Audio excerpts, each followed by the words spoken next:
वट सावित्रीची कहाणी. एका देवी वट सावित्री तुझी कहाणी. मध्य देशात अश्वपती नावाचा एक राजा होता. त्याला सावित्री देवीच्या आशीर्वादाने एक कन्या प्राप्त झाली. नक्षत्रासारखी ती सुंदर असून तिचे नाव सावित्रीच ठेवलं. पुढं ती उपवर झाली तेव्हा राजाला तिच्या लग्नाची चिंता पडली. बापाची चिंता दूर करण्यासाठी सावित्री वर शोधण्यासाठी निघाली. रथात बसून जाऊ लागली. जाता जाता एका रानात पोहोचली. तिथे आपल्या वृद्ध आई वडिलांची सेवा करीत असलेला एक देखणा तरुण तिला दिसला. तो तिला पसंत पडला. त्याला तिनं आपल्या मनानं वरलं आणि परत येऊन आपल्या बापाला सांगितलं. तेवढ्यात तिथे नारद मुनीची स्वारी आली. सावित्रीने वर पसंत केल्याची बातमी राजाकडून त्यास कळली. तेव्हा त्यांनी त्याची सर्व माहिती राजाला सांगितली. ते म्हणाले, शाल्व देशाचा अंध आणि पदच्युत राजाचा सत्यवान हा मुलगा, तोच सावित्रीने पती निवडला. हे फार वाईट झालं, कारण आजपासून 1 वर्षाने त्याचे मरण आहे. तिनं अजूनही विचार करावा, पण सावित्रीनं आपला विचार बदलला नाही. पुढं सत्यवान व सावित्रीचं यथासांग लग्न झालं आणि सावित्री पती व सासू सासऱ्यांची सेवा करीत जंगलात राहू लागली. पुढं पतीच्या मरणाला 3 दिवस राहिले असताना तिनं अन्नपाणी सोडलं. कडकडीत उपवास करून देवाची आराधना केली. शेवटी पतीच्या मरणाचा दिवसही आला. सत्यवान लाकडं आणण्यासाठी निघाला तेव्हा सासू सासऱ्याची आज्ञा घेऊन व आशीर्वाद घेऊन सावित्रीही त्यांच्याबरोबर गेली. लाकडासाठी सत्यवान एका मोठ्या वडाच्या झाडावर चढणार तोच त्याला मूर्छा आली. तो भूमीवर पडला. सावित्रीने त्याच्या डोक्याखाली मांडी दिली. तिने पती निधनाची वेळ ओळखली. पाहता पाहता एक भव्य पुरुष तिला दिसला. तो म्हणाला, सावित्री, मी सूर्यपुत्र यमराज तुझ्या पतीचा अगुष्ट मात्र प्राण घेऊन जाण्यासाठी आलो आहे.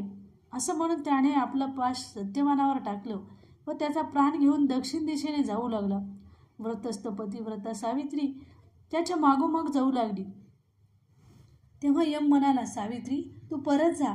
सावित्री म्हणाली, महाराज, जिकडे पती जाईल तिकडे पत्नीने जावं, हाच खरा सनातन पतिव्रता धर्म आहे. तो मी कसा सोडू?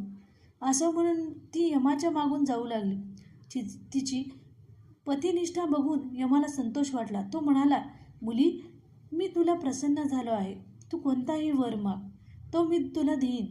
हे ऐकताच सासऱ्याला दृष्टीलाभ आणि राज्यप्राप्ती, सत्यवानाला दीर्घ आयुष्य आणि सत्ती इत्यादी अनेक गोष्टी एकाच वरात कशा मागता येतील याचा तिनं थोडा वेळ विचार केला.